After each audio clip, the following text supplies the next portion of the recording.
I believe that you could be the best spreadsheet guru in the world, financial analyst background, all the things, and you still couldn't do it well because now there's so much more data, right? And it's Well, that's an digital important point nature. is that redundancy, right? So I feel like so much of my work in spreadsheets is taking information from EDI and putting it into a spreadsheet or taking information from all these other spreadsheets and aggregating them. And all I'm doing is moving the same numbers around. I mean, Welcome to the heySynth experience.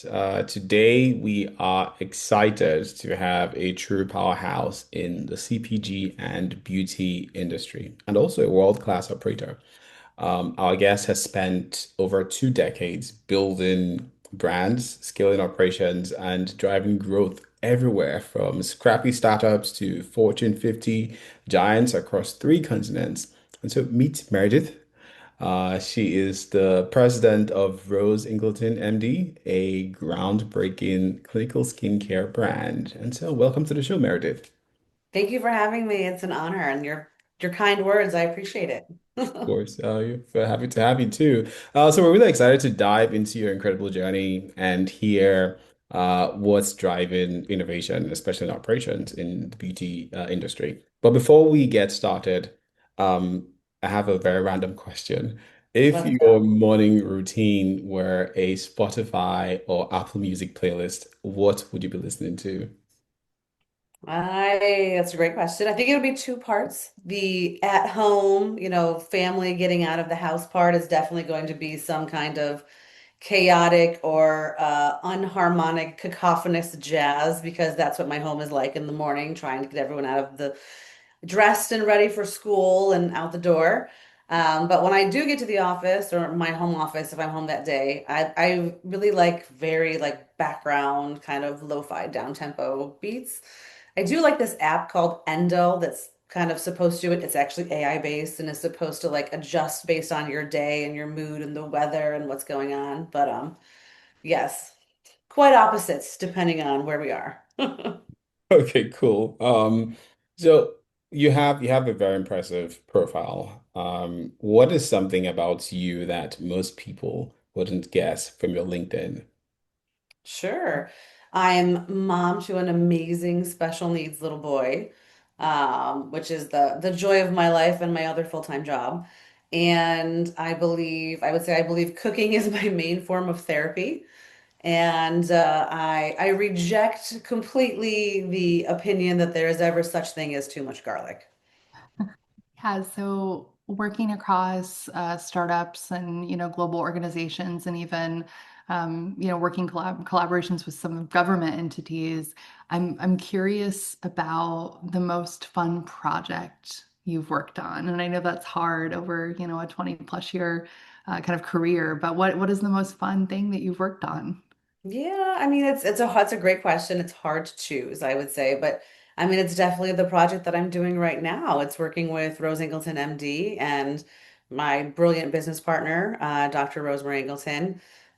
We have an amazing brand. We have an amazing community of super engaged, followers and customers who we know love our products and love Dr. Ingleton.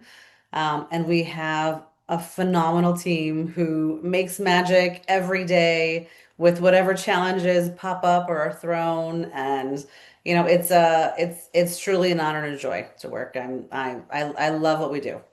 Awesome. So when you look back at the operations experience, and again, I know you've had various different roles and kind of impact in orgs, but when you think about the operations specifically, what are some of the biggest lessons that you've learned, and how do you think that shapes you today and how you operate and the brand that you're currently with? That's a great question. I would say one of the biggest, lessons that I've learned is an old carpentry proverb, and it's called measure twice and cut once. And it basically is just, double, triple check your work, right, before you make the thing. I mean, one of my first corporate jobs, I was working at Procter and Gamble, and I worked on the NetSuite brand, which was a massive, massive color, skincare, nails, hair, body brand in Asia. And this was forever ago. So we actually did all of our forecasting in Excel. like globally. And I was responsible on global marketing to aggregate each country's forecast for their on a SKU level. And this was like we did not use pivot tables. This was not like, like things are now in spreadsheets. It literally was like copy and paste. And maybe that was user error, but and I screwed up one of the forecasts. I put an extra zero and ordered 100,000 units of a probably hideous nail polish color when it should have been 10,000. And, really learned that lesson. Luckily, I had a very gracious, leader at the time, but really always kind of stood by that double, triple check your work. And then I would say the other very important part, especially in an ops role, is you can't manage or let's say optimize, right, what you don't track, right? So I think it's, really, really, really important to know not just your COGS, but your cost of delivery, your OpEx, how all of these different aspects, whether the box you're using for your shipper is too big, so you're spending more on void fill, right? Like the non-sexy part of what is sometimes viewed as a sexy business. But we live and die by our margins and products, and if you don't know, you can't manage what you can't track. So I think that's probably the most relevant, let's say. I think those are amazing lessons and amazing, just like kind of best practices to put in place, no matter what size and scale you are. It doesn't matter how big or how small, those are really important fundamentals. So when you think about beauty and skincare, it is, in its own unique lane in many, many ways. What is exciting? Like what makes it exciting and even maybe perhaps chaotic? Compared to other categories that you've worked with or just that, you have a wealth of knowledge in? Sure. I think it's all of those things at all of the same time, right? Is that it's exciting and chaotic and fun and challenging all at the same time. I think it's beauty is super trend driven. It's an exciting time to be in beauty because I'm a dinosaur and remember when beauty was like only five major conglomerates, right? And now there's so many challenger brands and startups. And I think I like to joke with the team. I'm always like, there's never been a better time to be a consumer in beauty. You can find whatever you wanted anywhere, right? Made just for you. And there's never been a more challenging time to be a beauty brand, right? How do we find that one customer who's looking for exactly what we have? So I think it's, it's exciting and fun and scary. I think it's really important to, really remember and see, who your brand is and what's your point of difference and really focus that because it's really easy to get caught up in trends, whether it's, you know, what your retailer is asking for, because we get that a lot, versus, who you are as a brand and what your customer needs. So I think it's staying true to yourself. Yeah, really good advice. I think when you think about the consumer insights that brands have available to them now, it'll be interesting to see how the trend and the journey of personalization continues to evolve. Yeah. Obviously, that leads to lots of operational complexities because the more you personalize, like everything has to change in the value chain. But I'm curious your thoughts on that even, right? Like that insight into the consumer level, and even AI applications there, how you think that will continue to evolve, like for good or bad. Yeah, I mean, I think like what's top of mind for me, and I feel like my colleagues are like, stop sending me links in Slack on like AI search because I'm like, but we gotta get on it, guys. Like, like this is, I keep reading, no, people aren't gonna use, Google. Oh, they're not using Google or TikTok. It's gonna be agents that are gonna recommend products, and how do we position ourselves to get there? So I mean, I'm not sure that there's a excuse me, a function of the beauty business right now that AI is not touching, which is, good, bad, indifferent. I mean, I think it's, it kind of goes back to that you can't, can't manage what you can't track or you don't know. So I think as long as you familiarize yourself with, how to use it in an effective way, I think is important. But luckily we're not, we think about personalization. I think that's just the future of where things are going, right? I mean, we're getting um that space and that's what people are demanding. We'll keep pushing the team. I mean, that's half the battle is just exposure to it. And yeah, I mean, it's a big change for a lot of people. But I think this industry is just positioned so well to have adoption and high ROI impact across various different avenues of the business. So switching over to more of a Sure. personal things, we know you have various different passion projects, and researching varying from, investing and supporting organizations like Honey for Moms. What causes are meaningful to you right now outside of the business and the day-to-day? And how do they connect to the passions that are top of mind for you? Yeah. I mean, I think the what really interests me right now on a personal level is this concept of the future of work or the world of work and how we can manipulate, let's say, or visualize what work looks like moving forward, knowing that, no one works, I mean, not no one, very few people are working in big offices anymore, 5 days a week, or, having multiple meetings, so I think when we think about work, can work better for people who are working families, right? Or working parents or single parents or, I mean, I think it's fascinating to think about what that could look like instead of, I mean, I spent a lot of time working with Europeans. I did my master's over there. I think it's, they have this phrase that they love to tell Americans, right? That is like, oh, well, Americans, Europeans, we work to live, right? We work to live, but you live to work. Like, why? It's not the purpose of life, right? And so I feel like that has always resonated, I would say, with me a little bit, but thinking about how we can think about the world of work in a way that is still productive and efficient, of course, right? But that is more conducive to how people actually live. I mean, you can look at the lack of connection with current events and things that are happening. And so I think that, living our lives on the screen full time isn't, the highest and best use of our human, gifts and talents. And, what does that look like and what could that look like? I think is of interest. Yeah, I love that passion. I'm sure you do the same thing that I do. I envision what the future of work will look like for my kiddos, right? And I think it's very exciting where they'll be able to focus energy, and not just because of AI, but like largely this evolution and Mhm. what it will be for our children is really exciting. Lloyd and I even joke about how the kids will drive to school. Like we're probably not going to have the same safety concerns and rigorous tracking mechanisms because the self-driving vehicle will do it all, right? Like all these Or things are their so spaceship or whatever, right? I mean, like it's hoverboard, amazing, whatever right? it It's is.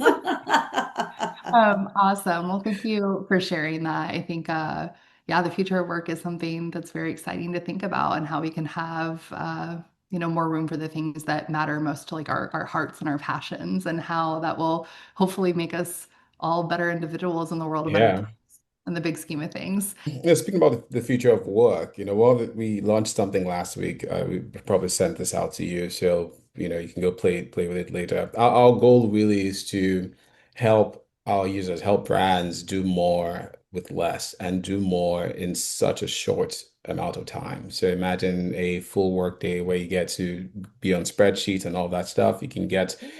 all of those things done within 5 or 10 minutes just by chatting with Synth. So that's live, and please go play with it when you have some time.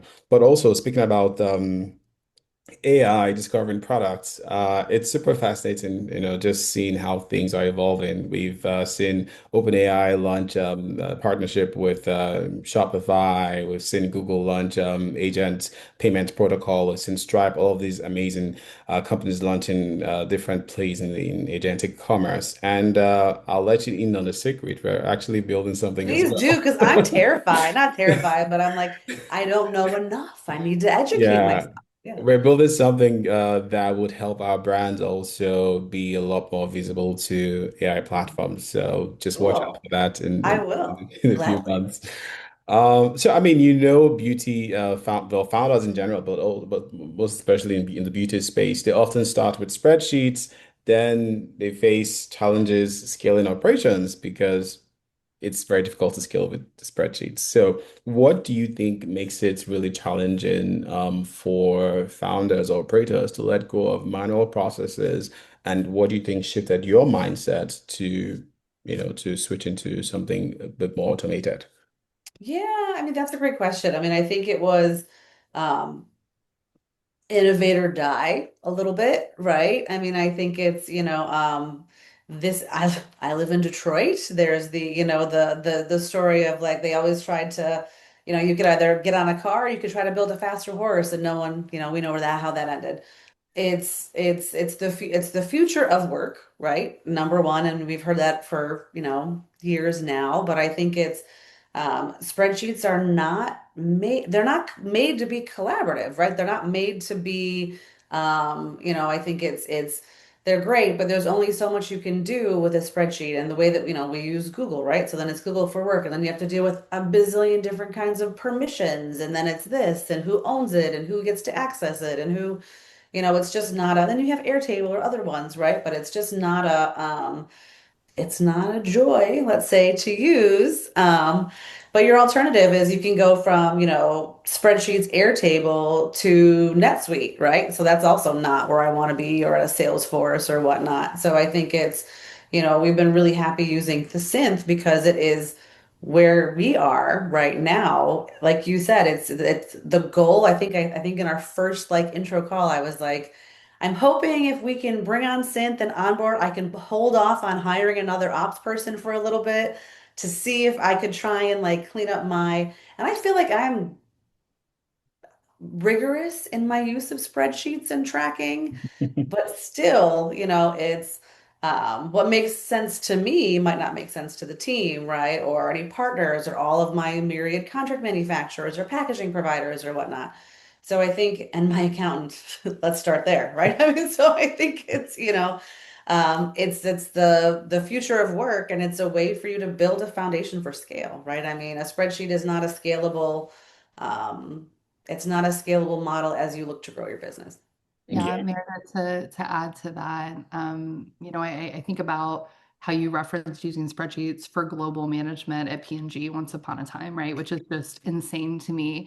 But if We you look also use Lotus though, right, guys? Like I'm old, so like it's been a while. It's been a if while. you, I mean, even if you look at just the complexity for a small omni-channel brand now, right? The data sources and all the different revenue channels, all the different streams to the point of the complexity of the value chain.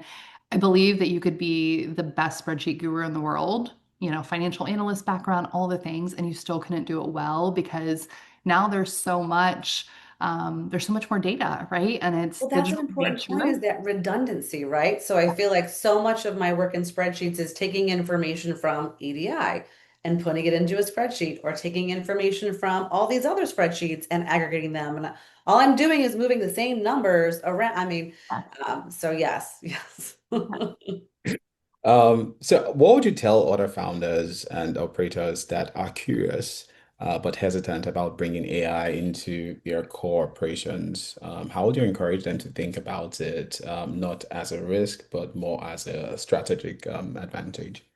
Yeah, I mean, it's innovate or die, right? Like let's keep up with what's going on. I mean, I can see that it's scary. I think it's things that are unknown are uncomfortable, right? If you're not familiar with how things work or algorithms or the idea or the concept of it, I think it can be scary, but especially when you think about, you know, using AI for core functions like ops or forecasting or inventory or whatnot, right? So I think it's, not that I'm like Ronald Reagan said, like trust but verify, right? So I mean, ease into it step by step, right? I mean, we still, we started with you a few months ago. We're still keeping our year-end forecast that we have through here in spreadsheets. I probably will for like risk mitigation, but I compare them to the synth forecast, right? And so and they're spot on, friends, just to be clear. So I think that, it's having that kind of trust but verification and seeing and start to slowly move things over, right? I mean, it's the way of the world right now, right? So I Yeah. think it's, and it makes your job much easier. Cool. All right, so quick fire round before we All wrap right. up. As you know, I'm a DJ as well, and I would like to actually ask you a DJ question. So if your career journey were a DJ set, what genre would it be? What do you like about this genre specifically? All right. Okay. I would say it's, growing up in the 80s is the golden age of hip hop and R&B in the 80s and 90s. Anything from, KRS-One, Jeanne, Souls of Mischief, New Jack Swing. I love it. I love it. I mean, and so I think what appeals to me about that time also because I was a teenager, is the idea of the sample, right? Which I think is applicable, let's say, to my career is to, most of my work has been working around founder-led brands. And so taking something that exists on its own, remixing it, making it different and fresh and modern. And then also, I'm grew up in Detroit, so all the samples that were used in Motown and disco I know really well, and I grew up listening to my parents dancing in the kitchen on. But I would say probably that it's aligned to how I work, and you know, I think in my career in helping creative founders, create clarity from their chaos, right? Like, Love it. Love it. Okay, last question. okay. A really, really hard one. What is your favorite beauty product right now? Oh my gosh. That is a really, really hard one. I would have to say so. I am really liking Jones Road Beauty. So Bobby Brown's, their Miracle Balm. And it was a product that I really didn't get at first, to be honest. It's like a very thick kind of cream blush balm. And it's made for a more mature client. And it's hard to accept that I am that more mature client at this point in my life. However, having used it now, I'm like, I never reach for a powder blush or a gel blush or anything else. I absolutely love it. And it was a perfect example of a product that was designed so specifically for their customer in mind. Like they it's like if you were 17 or 18, you could not use this product, it would not work. But if you're a woman of a certain age, it works wonderfully. Awesome. Well, thank you, Meredith, for all of the time. Thank you for just being a wealth of knowledge and such a collaborator with us as a partner. We learned a tremendous amount from you. And just thank you for sharing your professional experience and what you guys are doing with the brand. We're so excited to continue to work with you and just really appreciate the time. Oh, it's my pleasure. Thank you both. We're loving synth and excited to see all of the new functionality into play and flow mode, and it's been a pleasure. Awesome. Thank you. Awesome. Thanks. Thanks, Meredith.